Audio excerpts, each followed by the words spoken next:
नमस्कार, मैं अशोक कुमार पांडे और स्वागत है आपका टीसीएच पर। आज से संसद शुरू हो रही है। आज तो केवल शपथ ग्रहण होगा। शपथ ग्रहण कराने के लिए प्रोटेम स्पीकर चुना जाता है। अब तक परंपरा ये रही है कि जो वरिष्ठतम सांसद होता है उसको प्रोटेम स्पीकर बना दिया जाता है, वो शपथ ग्रहण कराते हैं। वरिष्ठतम थे कांग्रेस के सुरेश साहब, लेकिन मोदी जी को संसदीय परंपराओं की जितनी इज्जत है वो हम सब जानते हैं, तो उन्होंने प्रोटेम स्पीकर तक अपना बनाया, भारतीय जनता पार्टी से बनाया। कांग्रेस ने यह आरोप लगाया कि उसके जो वरिष्ठतम सांसद थे वो दलित हैं, इसलिए उनको नहीं बनाया गया। अब क्या है क्या नहीं है हम नहीं जानते हैं, लेकिन असली खेल यह है कि स्पीकर को लेकर अभी तक कोई फैसला नहीं हो पाया है। इधर स्पीकर को लेकर बाहर की पार्टियों से, खास तौर पे तेलुगु देशम पार्टियों से उलझी हुई है बात। तो अंदर अंदर पता नहीं क्या क्या चल रहा है। कल की घटना यह है कि वसुंधरा राजे सिंधिया, जो बहुत वरिष्ठ नेता हैं, उनकी संघ से गई हैं, सिंधिया खानदान की हैं, मुख्यमंत्री रही हैं, वो मंच पे थी। आरएसएस के एक बुजुर्गवार उनका स्वागत करना चाहते थे और वहां के राज्यपाल ने उनको तकरीबन धक्का देकर नीचे उतार दिया। उसके बाद वसुंधरा जी ने जो बोला वो भी काफी तल्ख था। ये कहना कि पहले ऐसा होता था अब नहीं होता है, इसका मतलब बहुत क्लियर होता है कि अभी जो सरकार वहां पर है, जिस तरह से पार्टी चल रही है, उस पर वसुंधरा जी ने अपने तरीके से हमला किया। इधर शिवराज सिंह चौहान को ये श्रेय दिया जा सकता है कि मध्य प्रदेश में भारतीय जनता पार्टी को बेहद मजबूत बनाया है उन्होंने। 29 की 29 सीटें इस बार भारतीय जनता पार्टी के खाते में गई हैं। उनके पुत्र जब कुछ बोलते हैं उसको गौर से सुनना होगा। और कार्तिकेय सिंह का ये कहना कि अब दिल्ली भी हमारे नेता के सामने, यानी हमारे पिताजी के सामने झुकती है, ये मजेदार था। वंशवाद का आरोप लगाने वाली भारतीय जनता पार्टी में नेताओं के बच्चे जो हैं वो अब बड़े हो गए हैं, और नेताओं के बच्चे बड़े हो गए हैं तो उनकी बातें भी बड़ी बड़ी होने लगी हैं। और भी कई सारी ऐसी घटनाएं हैं जिनको देखकर ऐसा लगता है। इंदौर के बारे में मैं आपको बताऊं, वहां यूथ कांग्रेस के जो लीडर थे, sorry youth Bharatiya Janata party के भाजयुमो के जो नेता थे, जो बेहद करीब माने जाते हैं मंत्री जी के, उनकी हत्या हुई है। वो भी एक अजीबोगरीब स्थिति है इंदौर जैसी जगह पे। इंदौर आमतौर पे हत्या वगैरह के लिए बहुत जाना नहीं जाता, उस तरह का इलाका नहीं है। ऐसा लगता है कि अंदर भी बाहर भी बहुत कुछ पक रहा है, और 14 और 19 की तरह उतनी सीधी राह नहीं है। और आप देखेंगे अमित शाह साहब फिलहाल न्यूज से गायब हैं। यहां तक कि स्पीकर की मीटिंग जो हो रही है, स्पीकर चुनने के लिए जो मीटिंग्स हो रही हैं, वो राजनाथ सिंह के घर हो रही हैं। काफी दिन हो गए, ईडी की भी कोई नई खबर नहीं आई है। इधर केजरीवाल साहब को जमानत मिली, आज वो सुप्रीम कोर्ट में जा रहे हैं, जो उस पर स्टे लगाया गया। ये सारी चीजें बता रही हैं कि आने वाली संसद भी बहुत ज्यादा हंगामा खेज होने वाली है, और पॉलिटिकल माहौल भी उतना सीधा साधा नहीं होने वाला है। राकेश भाई, पार्टी के भीतर चल क्या रहा है? अभी तो संघ से पार्टी के विवाद की बात आ रही थी, अब पार्टी के भीतर वसुंधरा जी या कार्तिकेय सिंह या इस तरह के जो बयान आ रहे हैं, मतलब क्या है इन सब का? देखिए अशोक भाई, इन सब चीजों का मतलब ये है कि 4 जून के बाद के नरेंद्र मोदी अब उस स्थिति में नहीं है जिसमें वे 2014 और 19 के चुनाव के बाद थे। लगातार 2 लोकसभा चुनाव में जीत ने उनके अहंकार को चरम पर पहुंचा दिया था, और उसका प्रकटीकरण पूरे चुनाव में होता रहा। पूरे चुनाव में वे खुद को अवतारी, अविनाशी, दैवी चमत्कार इत्यादि बताते रहे। अच्छा, मुझे पता एक नहीं सेकंड क्यों बस लगता है कि रोक नहीं रहा हूं, जोड़ रहा हूं बस, क्योंकि मेरे ख्याल से आप ही ने कहा था, इसलिए मुझे याद है कि मध्य प्रदेश में उन्होंने शिवराज सिंह चौहान साहब के साथ मंच शेयर नहीं किया था। ये सच है? नहीं, मंच शेयर नहीं, मंच पर तो शिवराज रहते थे लेकिन उनका नाम नहीं हाँ, लेते थे। मैंने ये कहा था अच्छा, कि ठीक है, पूरे ठीक लोग है। विधानसभा चुनाव के दरमियान शिवराज सिंह का नाम नहीं लिया था उन्होंने जी, बस आमतौर इतना ही, पर। हाँ, इतना ही मुझे और जोड़ना था हाँ बस। जी, नहीं बिल्कुल ठीक बात है। और शिवराज सिंह तो उनकी आंखों के कांटे हैं, आंखों के तारे नहीं है। उनकी आंखों के कांटे शुरू से रहे, और उसके कई कारण हैं जिस पर हम पहले भी बात कर चुके हैं। तो जी, फिलहाल जो बदली हुई परिस्थिति है नरेंद्र मोदी की, वो ये है कि जितनी चुनौती उन्हें विपक्ष से है, विपक्ष के गठबंधन से है, उसकी बढ़ी हुई संख्या से, उससे ज्यादा बड़ी चुनौती भीतर से भारतीय जनता पार्टी के अंदर से है। और यही संकेत चाहे वसुंधरा राजे का तरीका हो, या योगी आदित्यनाथ के तौर तरीके हो, या शिवराज सिंह के सुपुत्र, जो आज की तारीख में अशोक भाई विधायक भी नहीं है, पार्षद भी नहीं है, कार्तिकेय सिंह, लेकिन अगर वे कह रहे हैं कि दिल्ली भी नतमस्तक है, शब्दों पर ध्यान देना होगा हमें। दिल्ली माने क्या? आज की तारीख में दिल्ली माने राहुल गांधी तो नहीं है कार्तिकेय सवाल ही सिंह नहीं के है। लिए, या हमारे नेता के सामने दिल्ली नतमस्तक है, अर्थात दिल्ली यानी नरेंद्र मोदी। नरेंद्र मोदी नतमस्तक है, ये कोई कहे और सुन लिया जाए, इसका मतलब यह है कि वे दिन हवा हुए जब खलील खां फाख्ता उड़ाते थे। तो नरेंद्र मोदी के वे दिन हवा हो चुके हैं, अब वे फाख्ता नहीं उड़ा पा रहे हैं। वे अपनी मुंडेर पर विवश खड़े हैं और देख रहे हैं उनकी पार्टी के भीतर से किस किस तरह से लोग अपना असंतोष जाहिर कर रहे हैं। आपने 2-3 घटनाएं दी बताई हैं, 2-3 और जोड़ लेते हैं इसी क्रम में। उत्तर प्रदेश एक बहुत महत्वपूर्ण अखाड़ा बना हुआ है। देखिए किस तरह से पार्टी की समीक्षा बैठकों में शक्ति प्रदर्शन हो रहा है, हाथापाई हो रही है, मारपीट, जूते चल रहे हैं, मारपीट हो रही है। जो साइलेंट काम हो रहा है, ये तो मारपीट खुलेआम हो गई, कैमरों में कैद होगी, हमने देख ली। आपको एक साइलेंट काम जोड़ देता हूं, आपको आनंद आएगा, उसको भी ले लीजिएगा। संजीव बालियान साहब ने पहले खत लिखा अमित शाह को कि सीबीआई जांच कराई जाए।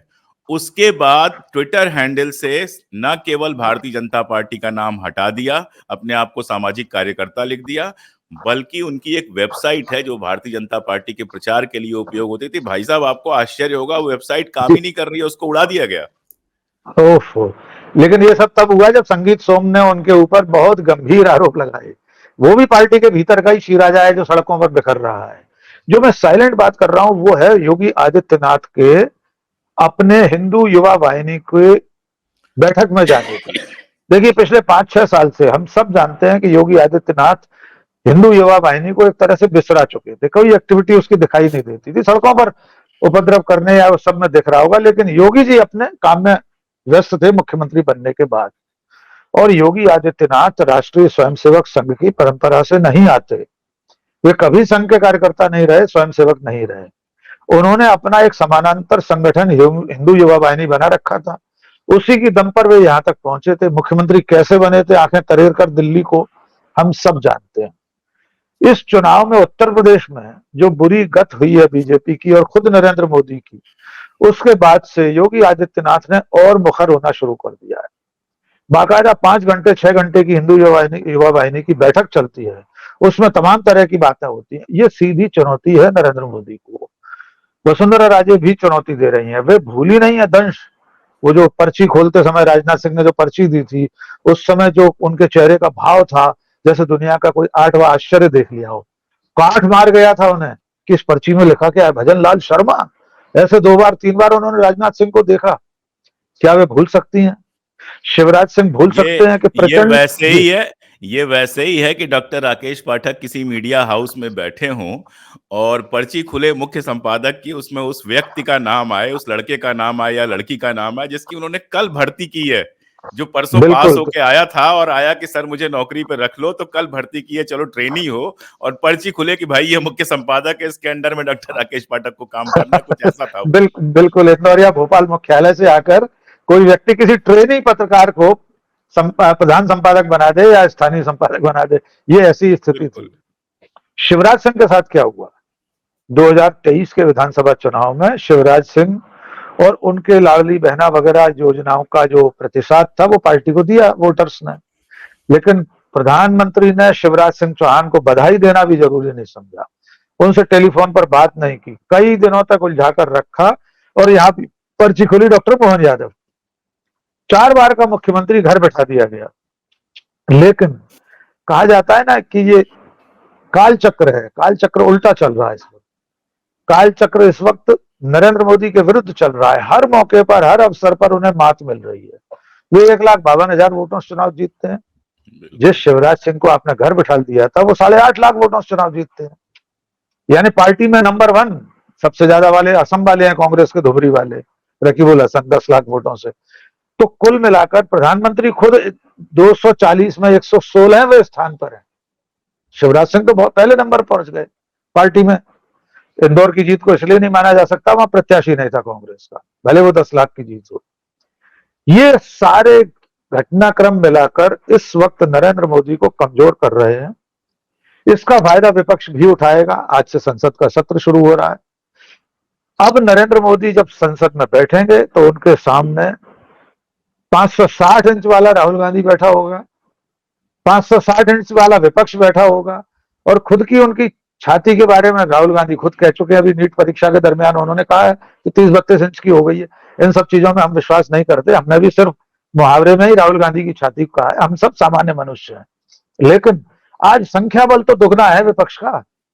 आज नरेंद्र मोदी और उनका लोकसभा अध्यक्ष, जिस पर अभी हम बात करेंगे, वो माइक म्यूट नहीं कर पाएगा इतनी आसानी से। वो 149 सांसदों को निलंबित करके सदन से बाहर नहीं फेंकवा पाएगा। अब ध्वनि मत से कोई भी बिल पारित नहीं करा पाएंगे नरेंद्र मोदी। तो कुल मिलाकर आज 24 जून से नरेंद्र मोदी की सरकार की उल्टी गिनती शुरू हो गई है। हम सरकार गिरने का न दावा कर रहे हैं, न कोई आशंका जता रहे हैं। हम सिर्फ एक पत्रकार के नाते ये आकलन कर रहे हैं कि सरकार चलाना उनके लिए बहुत कठिन होगा। और उसका एक कारण ये भी है, नरेंद्र मोदी को तजुर्बा नहीं है मिलजुल कर काम करने का। उनको शऊर नहीं आता है दूसरों को साथ लेकर सरकार चलाने का, क्योंकि ईश्वरीय कृपा से वे चूंकि बायोलॉजिकल नहीं है, दैवी चमत्कार है, तो उन्हें 3 बार गुजरात में भी एक छत्र सत्ता चलाने का मौका मिला। वहां भी उन्हें कोई चिंता नहीं थी कि कोई गठबंधन है। केंद्र में भी 2 बार उन्होंने एक छत्र सर्व सत्तावादी सरकार चलाई। पहली बार है कि उन्हें तमाम सहयोगियों के साथ सरकार चलाना पड़ रही है और उनकी शर्तें माननी पड़ रही है। आपने अमित शाह के परिदृश्य में से लापता होने का जिक्र किया, उसके पीछे एक बड़ी वजह तेलुगु देशम चंद्रबाबू नायडू और नीतीश कुमार की यह जिद है कि ये श्रीमान जी ज्यादा नहीं दिखना चाहिए, इनको थोड़ा आप साइड में रखिए।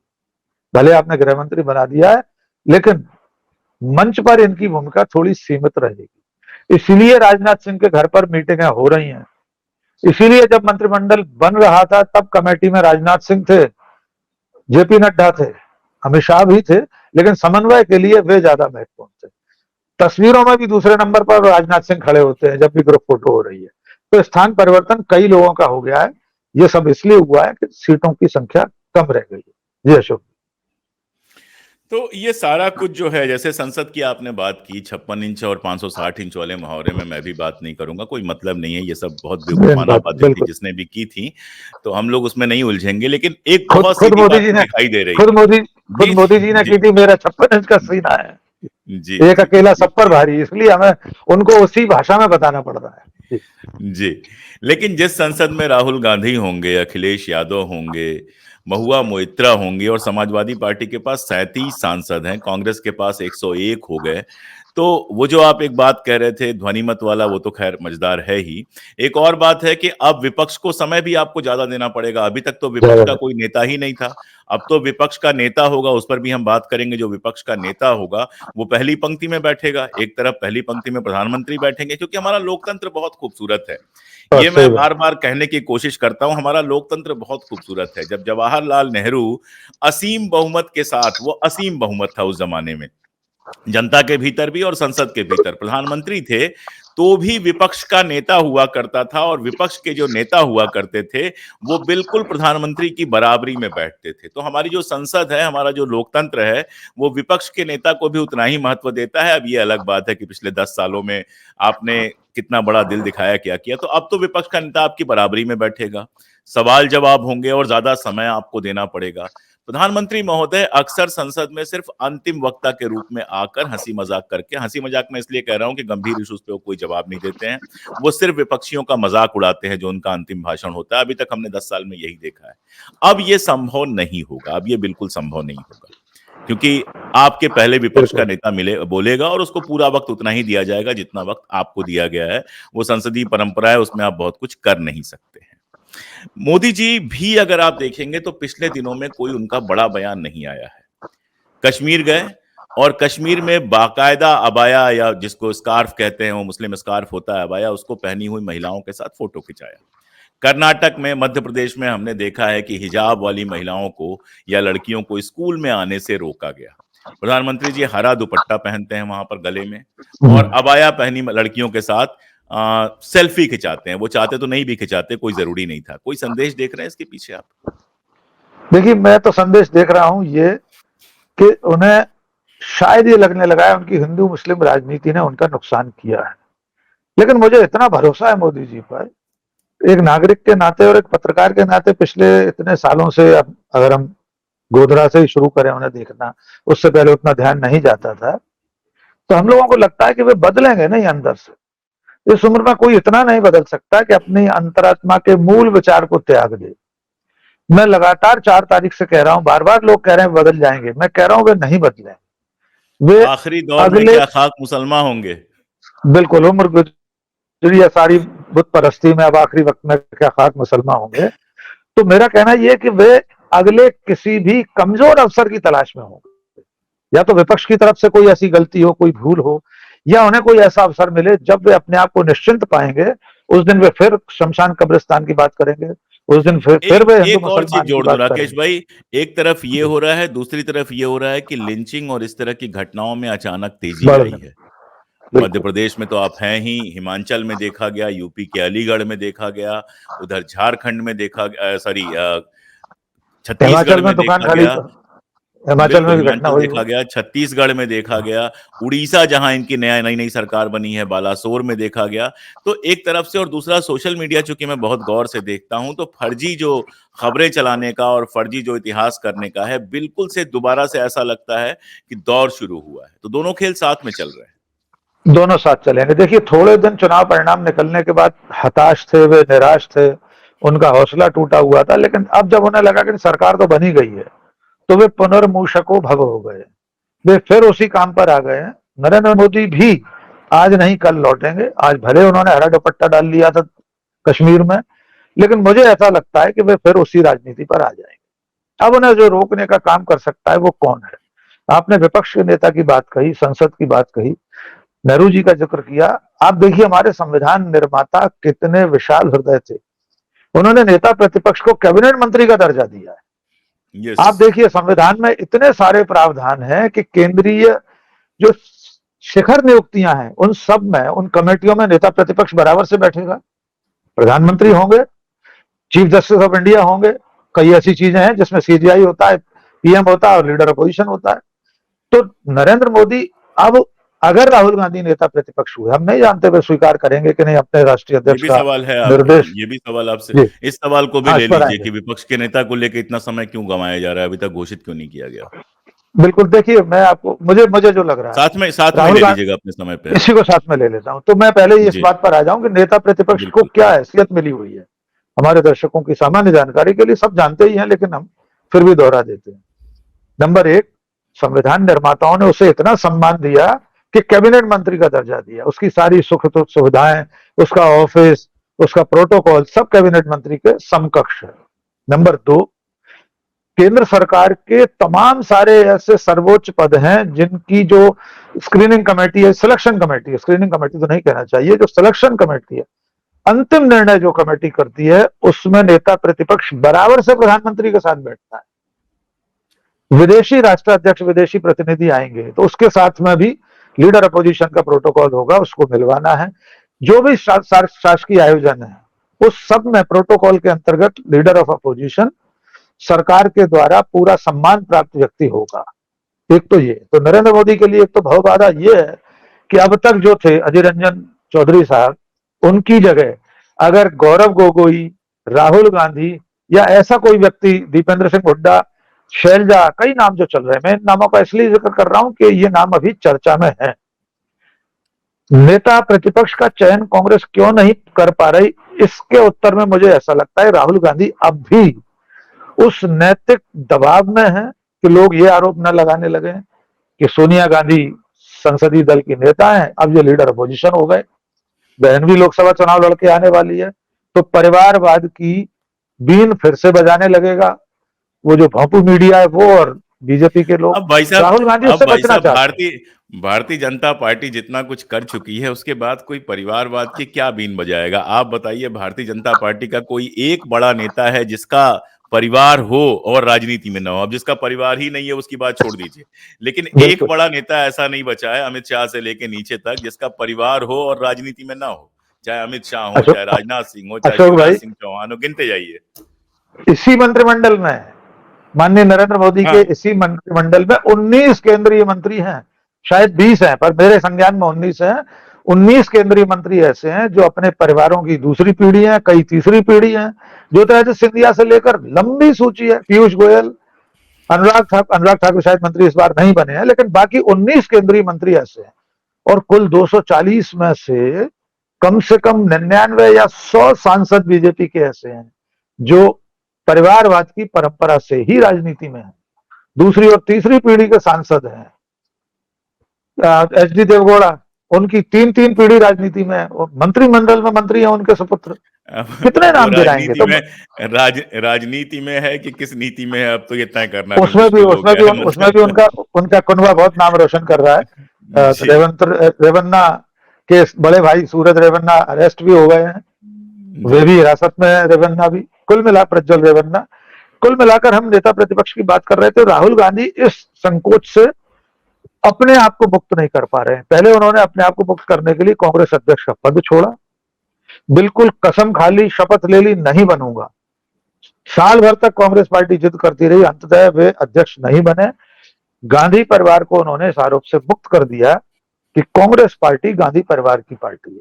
आज की तारीख में निर्वाचित अध्यक्ष है कांग्रेस के पास, बीजेपी का अध्यक्ष निर्वाचित नहीं होता, कोई चुनाव नहीं होता।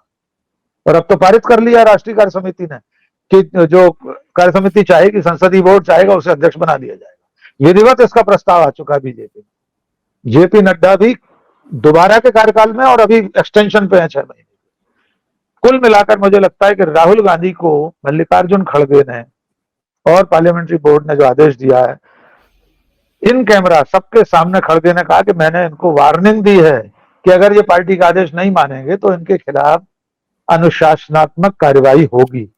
खुद राहुल ने चलते चलते मुड़कर कहा कि मुझे धमकी तो दी ही जा चुकी है। सुना नहीं आपने क्या? अभी बाकायदा उस दिन प्रेस कॉन्फ्रेंस में बताया, जिस दिन प्रियंका का ऐलान हुआ था वायनाड से लड़ने का। मुझे ऐसा लगता है कि इस बार राहुल गांधी को कांग्रेस की जिद मानना पड़ेगी, पार्टी के लोगों की, और उनका नेता प्रतिपक्ष होना नरेंद्र मोदी के लिए आफत का सबब होगा। देखिए, अब तक इतने लंबे राजनीतिक कार्यकाल में केंद्रीय राजनीति में नरेंद्र मोदी के लिए कोई ऐसा अवसर नहीं आया कि किसी बंद कमरा बैठक में सिर्फ 3 लोग हों और उसमें राहुल गांधी बगल में या सामने बैठे हों। अब ये अवसर उन्हें साल में 10 बार आने वाले हैं कि अगर राहुल गांधी हुए सिलेक्शन कमेटी में, नेता प्रतिपक्ष हुए, तो उस हैसियत से बैठेंगे और तब नरेंद्र मोदी अपनी मनमर्जी नहीं चला पाएंगे। यद्यपि जो विधान है उसके हिसाब से तो 3 की कमेटी होती है तो 2-1 के बहुमत से फैसला करा लिया जाता है। कई ऐसी कमेटियां होती हैं जिसमें गृह मंत्री और प्रधानमंत्री मेंबर होते हैं, या लोकसभा अध्यक्ष और प्रधानमंत्री है, या संबंधित विभाग का मंत्री है, तो वो तो सरकार का ही हिस्सा है। फिर भी राहुल गांधी अपना जो डिसेंट नोट है, अपनी असहमति है, मत भिन्नता है, वो जिस रूप में दर्ज कराएंगे वो नरेंद्र मोदी को भारी पड़ने जा रही है। अगले 1 या 2 दिन के अंदर उसकी भी अनिवार्यता है। लीडर अपोजिशन संसद का सत्र शुरू होते ही विपक्षी दल को चयनित करना ही होता है, सरकार को बताना होता है कि हमारा लीडर ये है। अब तक कांग्रेस का दुर्भाग्य है कि कांग्रेस वक्त की मारी थी, उसके पास इतनी संख्या ही नहीं थी कि जो नेता प्रतिपक्ष की पात्रता प्राप्त कर पाती। लेकिन अब तो 100-101 से ज्यादा सांसद हैं उसके पास। मुझे लगता है 103 के आसपास हो जाने वाले हैं वो। 2 जो निर्दलीय हैं वो भी एक तरह से घोषित रूप से 101 ही मान लें। तो राहुल गांधी की नियुक्ति कल तक हो जाना चाहिए नेता प्रतिपक्ष के रूप में। लेकिन अगर गौरव गोगोई भी होते हैं तो वे भी एक उत्कृष्ट वक्ता के रूप में अपने आप को साबित कर चुके हैं। खास तौर से नरेंद्र मोदी का नाम लेकर वे जिस तरह सीधी चुनौती सदन में देते हैं, वो नरेंद्र मोदी के लिए बहुत ज्यादा ह्यूमिलिएटिंग होता है। देखा जाए तो उन्हें बर्दाश्त नहीं होता ये कल का लड़का मुझे मेरा नाम लेकर क्या क्या सुना रहा है।